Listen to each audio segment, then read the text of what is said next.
Everyone always talks about, oh, it's so difficult to get to an economic buyer. It's like, yeah, of course it's bloody difficult. Good. Yeah. I don't want it to be easy. Of course it's difficult. Because then everyone will be doing it. No customer, no champion, no one in the customer's business ever gets out of bed in the morning and thinks, what have I got today? Oh, I'm meeting vendor X, and goes, Yay. can't wait, more Yeah. buying and more technology, just can't wait to get stuck into it.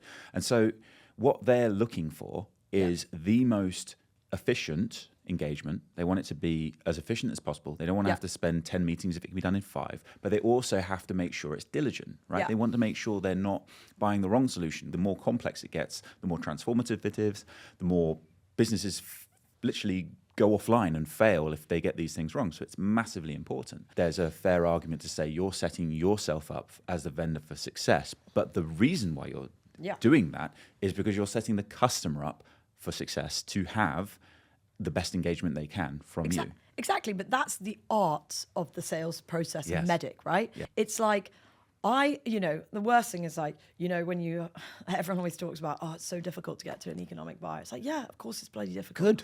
Yeah. I don't want it to be easy. Of course it's difficult. Because then everyone will be doing it. But like, if you say, this is a stupid thing, but you say to someone, before we start the POV, I'm going to need to meet your boss because my company says in our sales process, we can't start a POV unless we've met the EB first, right?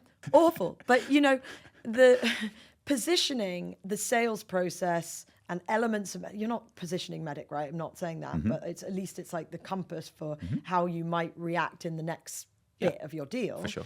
But like, if you talk in a way that makes the customer think, so I'll give you the other side of that, right?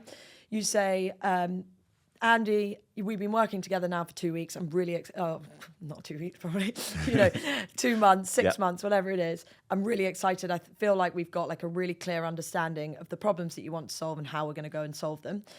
Obviously, the next bit is to make sure that it works in your environment and we can test it adequately.